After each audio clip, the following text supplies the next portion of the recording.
And yet, here is the next scare of the government shutdown. Now, what does this even mean? I feel like the government is shutting down every 60 days or so, so it's kind of losing its shock value.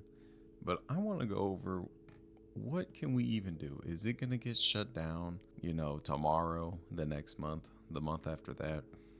Who knows? So I want to go over, Gen Z, what can we even do to better ourselves if it were to, but even not, just all this fear going on that they promote so much. So let's take a step back, because this might be the first government shutdown that you actually are acknowledging right now, because there have been some in the past. So I want to take a step back, even go over those, right? So when was the last time that we had a government shutdown? Well, it was with current president. Your boy did it before in the past, so clearly he's not afraid to do it again. Right? I mean, he did it once before, so obviously can do it again. So this happened in 2018, 2019. I'll throw the screenshot up. So this has happened before. So I don't know, maybe you just weren't, paying attention in this realm, the financial world, or I guess political scene somewhat, because of course money, finance is what dictates politics. So politics, money, all that stuff, it's high importance. So I don't know, back then, in high school, I know I wasn't caring about any big financial news or any media stuff that was going on. So I don't even, recall that. So this would be, the first one, I guess, that I'm really conscious of. And so there have been some in the past. If you just look at history, it was one in 2013, and then 96, 95, 90, just to name a few in the past. So it's looking like we probably will see one in the future. And if we do soon, it's not going to be the only one in our lifetime, right? So let's just get that out the way. And the way they make it sound, a government shutdown. You see it advertised all over social media. I mean, you might be interested right now in the topic, because, that's all they're promoting, government shutdown. It sounds pretty scary, because when I first heard it, probably at the beginning of the year, honestly, because all this other stuff was going on, government shutdown. I'm thinking legit, they're shutting stuff down.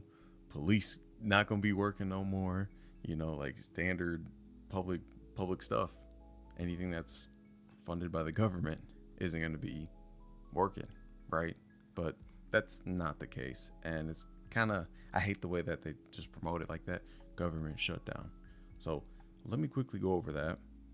So government shutdown, basically, you got the two sides. You got red, you got blue. These two sides are going at it about the whole budget and funding that's going on. So there's a deadline for them to kind of extend, kick the can down the curb, kick it down the road a little bit longer, right? So they say September 30th is kind of the deadline for the next fiscal year, which, I mean, they can easily push that back, as they've been doing.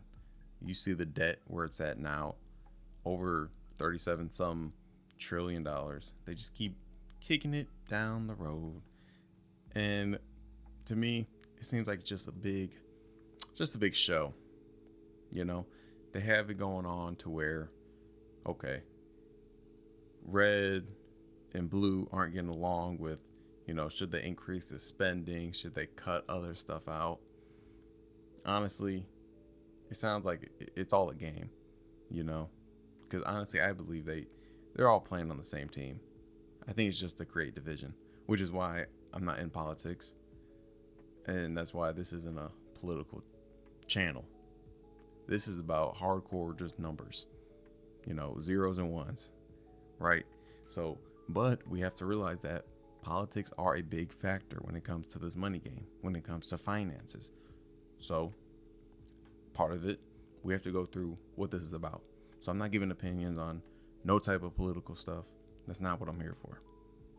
But basically, when they're saying government shutdown, all the non-essential type of activities or type of programs or whatever that the government funds essentially is not going to be going on because they're not paying those people. So you think the biggest thing, national parks. I mean, that's not really a necessity, which it kind of sucks. I just went to this new park over by this lake by my house on Sunday. Oh man, it was so beautiful. And then now today got me thinking like, dang, is the last time I'm gonna go for another month, right? Because it's not gonna last forever. If they do shut it down, it's gonna be a big storyline. A whole bunch of smoke is gonna go up. Eventually, they're gonna come to some agreement to kick the can a couple months down the road again, how they always do. It's times like these when I question what else is going on during these times. Because whenever you have big news, always think of something else, right? Because no matter how you flip the coin, I don't see politics as being in our interest. Like honestly, like I can't even name a single Gen Zer that can say that the government has actually helped them with stuff, right? So, and what does that mean? This is a good lesson that you have to take things into your own hands. This is your life. You have to decide it. And what do I mean by a bigger thing going on? So, everybody knows Charlie Kirk. What happened to him? That happened on September 10th. That is huge. Huge news. You know, I don't know if you could have predicted that or whatever, right? So September 10th, that took up every news media. That it took it all up, right? And at the time, I wasn't even thinking about it because I've been hip to when they put a big news segment, something else is going on behind the surface. I wasn't thinking about this, you know, like Charlie Kirk, like sad situation, right? But what happened on the same day? They had those Epstein file, the charges to release the files. It was like the Senate's vote or whatever. That happened on the same day, September 10th. And it really was swept under the rug. It was so crazy because you really didn't hear about that like anywhere because of the whole Charlie Kirk thing, you know, for good reason. But it's just funny how the two just lined up the same day and stuff like that for it to get declined. See, but that's what we got to do. Gen Z is this is the time to realize that government's not on our side. We have to take things in our own hand. There's no relying on someone else. So, getting back to government shutdown. What does this mean for you and what can you do in these times?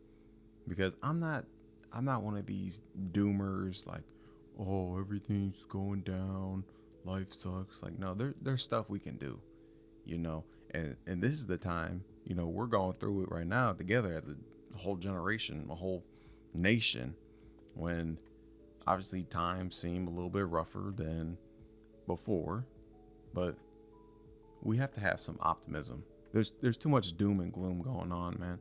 I look for the best outcome to happen, but I don't look for others to do it for me. So let me give some advice. Let me give some, you know, practical, situational type things you can take in action and consider with this whole, you know, big government shutdown, everybody just doom and glooming. So first off, I like to look at what happened last time, or to look at history, right? Because history doesn't repeat itself, but it sure does rhyme, right? So when we look back at that 2018-2019 shutdown, it was about 35 days.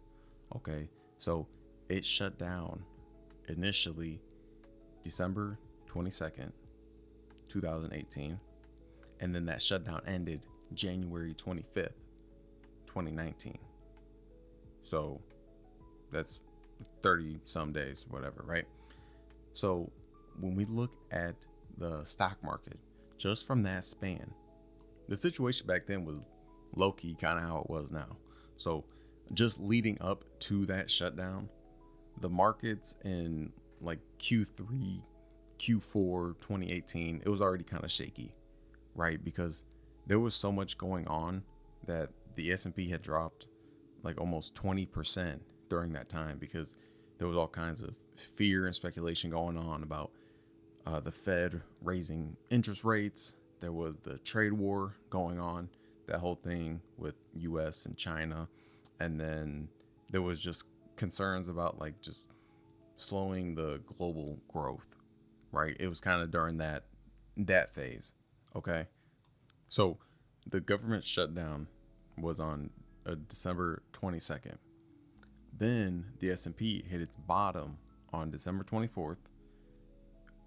It dropped 20% from its September 2018 peak, okay, which is near like bear market levels, right? And that was the lowest, like in December, that the S&P had ever dropped since the Great Depression, mind you. But now, after that happened, so now we're 4 days into this shutdown, December 26th. From that time on to the end of the shutdown, January 25th, the S&P only rose, and it gained roughly 15% during that time, right? So it was more fear-based in the media. Everything's going to zero. Everything just sucks. The government shut down, this, and that. But yet, what happened with the market? It did the complete opposite of what the majority was preaching. Okay? So, obviously, it could be different this time. I mean, the time before that, the government shutdown was in 2013. And this happened on the date September 30th, 2013. Okay? And then when it had reopened on October 13th, October 17th, 2013. So that's about a 17-day period, right? The S&P rose about 3.1% during that initial shutdown period, because a couple days after they shut down, the markets tanked and then they took off again. Okay. And then of course they had multiple going on in like the 90s and time before that, but I just don't feel like it's relevant to where we are today, especially with the way money printing has just gone on. It's literally insane. So what I'm thinking is we just got to weather the storm. Obviously, there's going to be ups, there's going to be downs. Okay. So if the market, there's two situations, right, that you can play, however the market goes. If you're in, let's just say my position right now, I got a little bit invested in the market, right? Stocks, crypto. Obviously, it's going to be felt because the stock market really, it kind of is like the mentality of the United States almost, right? Because you can have S&P at all-time highs and all these other stocks at all-time highs, but in reality, the economy is not doing good. So it's not a direct correlation, especially when you see the jobs reports and how many unemployed people there are, and just like factors that go into the economy, right? So the economy's down right now, right? Kind of going through a recession right now. Hopefully it, best case, it's like a soft landing, because one, you got to think, when you're in a recession, they don't tell you you're in a recession, right? They tell you after the fact, oh, we just made it through a very good recession, because if they were to tell everybody that now, it's only going to fearmonger everybody and things are going to get a little out of control, right? So if you're in my situation, a little bit invested, weather the storm. Obviously, you're going to see your price, your investment numbers, they're going to go down. That's just the initial hit. If it does happen today, tomorrow, in a month, in 3 months, whatever, I'm thinking it's going to take an initial, step down. But it seems to be that it always comes back. Just weather the storm. Now, there is another side. I always have to think about the other side, because Gen Z is a pretty good gap in years. One, you might not be invested in anything, or it just might be so low that it's basically nothing. Okay, so what would I do in that situation? I got nothing invested in the market. Would I invest now, as of today, or would I weather it, wait a little bit? Well, safe answer, obviously, just some guy on the internet. I don't know why you'd listen to me. Just consider the safe option, which is, of course, dollar cost averaging. If you have $1,000 to throw into the market, you could throw $100 every single week, no matter what the price is. Might be your safest. Might not make too much of gains, but over the long run, probably make something. Yeah. If it was me, I might wait a little bit, see what happens. Obviously, this past week, the week of September 23rd, markets tanked a little bit. So we got a nice little dip. If you were buying, that's a good time to buy. I do strategic dollar cost average, right? So I'm not just buying every single Friday, right? Let's say I have that $100. I'm not just buying every single Friday $100 into the market, no matter what it's at. I wait for these sharp dips, which we just had, right? This past week. So instead of that 100, I might have not invested it the previous week, so I have 200, and then I threw it into that dip, this recent dip. So you could play like that, split it up, hold off. Obviously, best part, if something's at an all-time high, do not buy it. Just don't. Because there's always going to be a price lower than that. Of course, if you want to get in the market, you have FOMO, fear of missing out. Throw a couple shekels at it. Throw 50 bones, whatever. You might see it go down. Might not even make that much in the long run, but putting it in something is better than just holding on to it for a couple years, right? I mean, I think these next few months could be a good opportunity for us. Obviously, all we see around us is doom and gloom. Everybody's saying, oh, America's going to trash. We should leave the country. Like, what's the point? It's just so much like, I hate seeing it, honestly. Yes, it sucks. We can admit that. But we're going through this. This is going to be our first recession, really. This is Gen Z's first recession that we're going to get through. It's going to be rough, but we're going to get through it at the end of the day. Just need a little faith, man. A little faith, a little preparation, a little education is going to take you a long way. Now, listening to videos like these obviously is a good step forward. You could be on TikTok. You could be scrolling. You could be doing anything else. You could be ducking off. But at least you're trying to get educated somehow, some way. And that is the best case scenario for you, right? Stay prepared. Always have emergency savings, basic stuff like that. But as far as the government shutdown, try not to let it get too much to your head, right? Don't let politics take over your life, because it's very draining. One, it's very time consuming. Two, it's just so mentally draining. If that's something that you were passionate in, you always cared about stuff like that, debating, all for it, right? That's you. Me, I was never really into it. Never really cared about it. Never really paid attention until I graduated high school. And then I was in, pandemic era.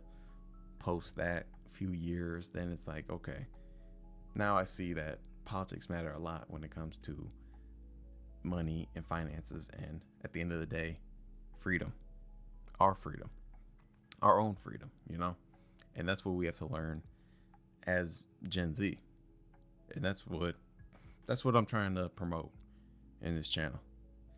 I'm gonna wrap this up because I know I'm yapping a little bit, but I just want to get this point across that it's just so much fear mongering, and we do have it. We have the hardest generation. Gen Z out of the other generations, right? The millennials, Xers, boomers. We're going through it. Times are tougher than ever, but we can change it. We can change the trajectory of our life, right? Just don't get consumed in stuff like this. Try to stay educated. Always be prepared. Other than that, I'm out.